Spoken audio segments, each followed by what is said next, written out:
Viewers, আমার পাশে দেখতে পাচ্ছেন, বাম পাশে হচ্ছে আমাদের মেন্টাল হাসপাতাল, এর পিছন পাশে এবং তার অপোজিট পাশে হচ্ছে আমাদের শ্রী শ্রী অনুকূল ঠাকুরের একটি আশ্রম দেখতে পাচ্ছেন। এখানে মুসলমান ধর্মাবলম্বী কিছু বোনরা তারাও এখানে ভ্রমণ করতে আসছে আমাদের এই শ্রী শ্রী অনুকূল ঠাকুরের মঠ প্রাঙ্গণে।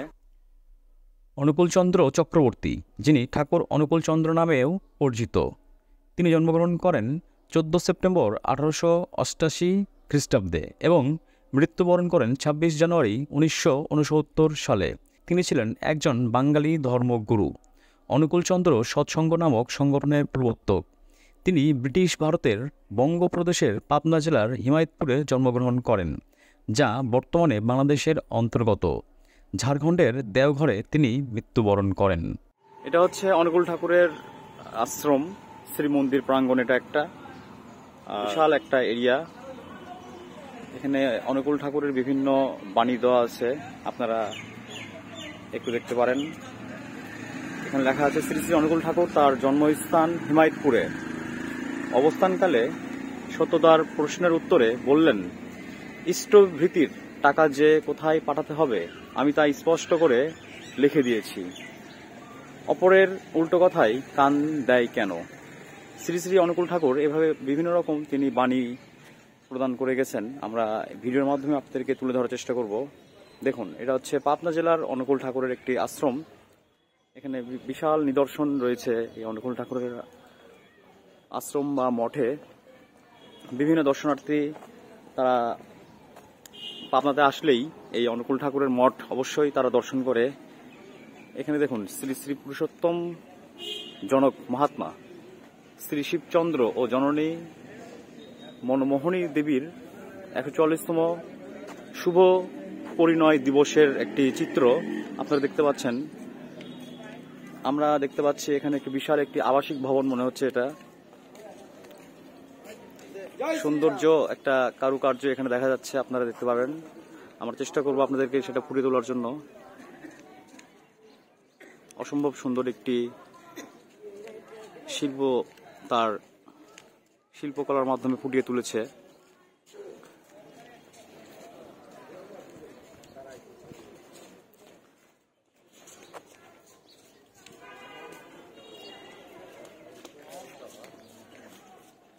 এটা হচ্ছে শ্রী শ্রী অনুকূল ঠাকুরের মন্দির প্রাঙ্গণ।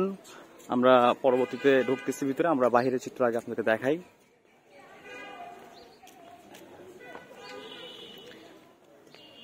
এখানেও একটি চিত্র দেওয়া রয়েছে, গুরু সহায় এবং অনুকূল ঠাকুরের বিভিন্ন নিদর্শন।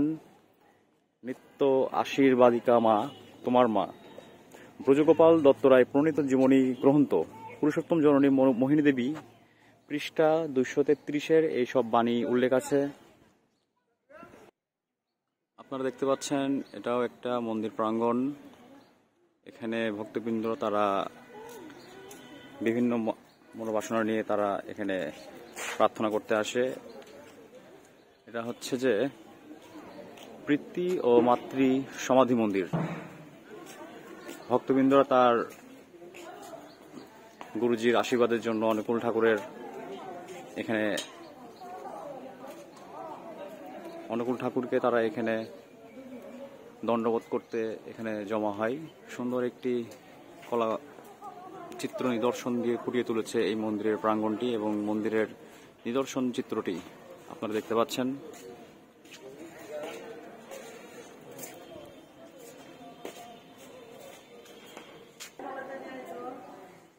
আমরা ভিতরে প্রবেশ করছি, দেখুন ভিতরের চিত্রটা। এটা হচ্ছে যে পিতৃ ও মাতৃ সমাধি শ্রী শ্রী অনুকূল ঠাকুরের, তাহার পরিবারবর্গ তথা এখানে বিভিন্ন রকম। অনুকূল ঠাকুরের একজন ভক্তের সাথে কথা বলবো। দাদু, আপনি এখানে এর আগে আসছেন কি? না, আমি আর আসি। আপনি কোথা থেকে আসছেন?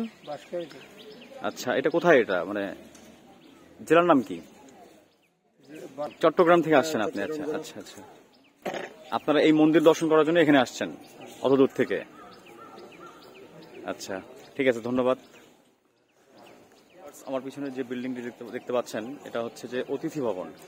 আপনারা এখানে এসেও থাকতে পারবেন অতিথিশালায়, হয়তোবা কিছু প্রণামী দিয়ে আপনারা এখানে থাকতে পারবেন। দেখুন আমার পিছনে সেই বিল্ডিংগুলো, এখানে পরিবেশটা খুবই সুন্দর।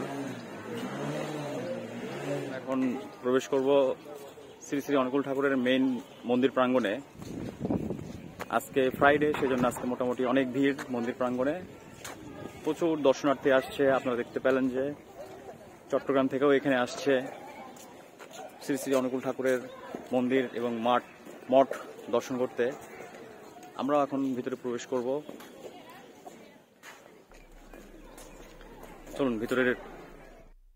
অনুকূলচন্দ্র 1888 সালের 14 সেপ্টেম্বর বঙ্গপ্রদেশের পাবনা জেলার হিমায়তপুরে জন্মগ্রহণ করেন। তার পিতা হলেন শিবচন্দ্র চক্রবর্তী এবং মাতা হলেন মনোমোহিনী দেবী। তিনি 1893 সালে হিমায়তপুর গ্রামের প্রাথমিক বিদ্যালয়ে আনুষ্ঠানিক শিক্ষা শুরু করেন। 1898 সালে তিনি পাবনা ইনস্টিটিউটে ভর্তি হন এবং সেখানে 8ম শ্রেণী পর্যন্ত পড়াশোনা করেন।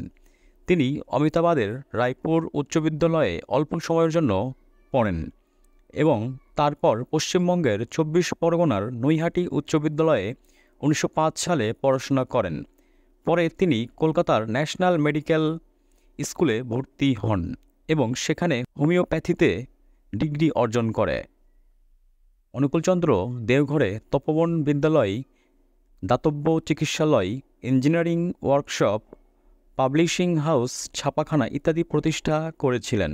অনুকূলচন্দ্র ঠাকুর প্রায় 46টি পুস্তক রচনা করেন। এগুলোর মধ্যে ধর্মশিক্ষা, সমাজ সংস্কার প্রভৃতি বিষয়ে আদর্শ ও উপদেশসমূহ বর্ণিত রয়েছে। এর মধ্যে উল্লেখযোগ্য হল সত্যানুসরণ, পুণ্যপুঁথি, অনুশ্রুতি, চলার সাথী, শাশ্বতী, বিবাহ বিধায়না, সমাজ সন্দীপন ইত্যাদি তার রচিত বইসমূহ রয়েছে।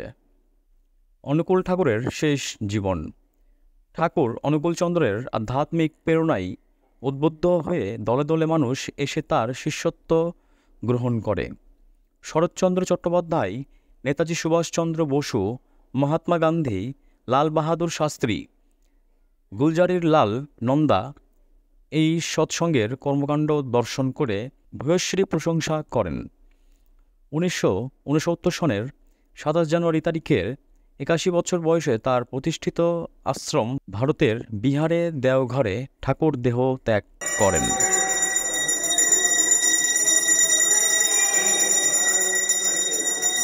অসংখ্য ভক্তবৃন্দ শ্রী শ্রী অনুকূল ঠাকুরের উদ্দেশ্যে এখানে প্রণামী দিচ্ছে।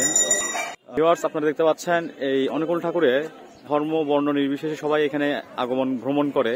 দেখতে পাচ্ছেন এখানে মুসলমান ধর্মাবলম্বী কিছু বোনরা, তারাও এখানে ভ্রমণ করতে আসছে আমাদের এই শ্রী শ্রী অনুকূল ঠাকুরের মঠ প্রাঙ্গণে। এখানে সবাই, তাহার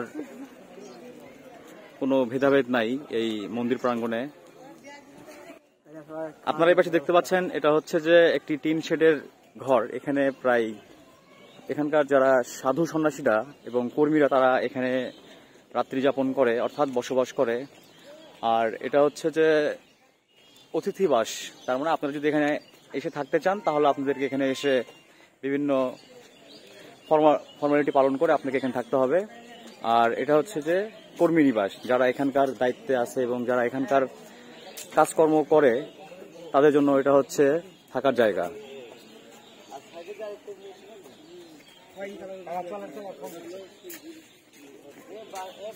দর্শক, আমরা এই অনুকূল ঠাকুরের মঠ প্রাঙ্গণ ভ্রমণ শেষ করে আমরা এখন বের হয়ে যাচ্ছি শ্রী শ্রী অনুকূল ঠাকুরের আশ্রম থেকে।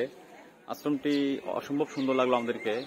আপনারাও এসে এখানে আশ্রমের একটি সুন্দর অভিজ্ঞতা নেবেন। এই যে আমরা এখানে আমাদের আজকের ব্লগটি শেষ করছি। আপনারা সুস্থ থাকবেন, ভালো থাকবেন এবং আমাদের এই চ্যানেলটি লাইক, শেয়ার এবং সাবস্ক্রাইব করে দেবেন। সবাইকে ধন্যবাদ।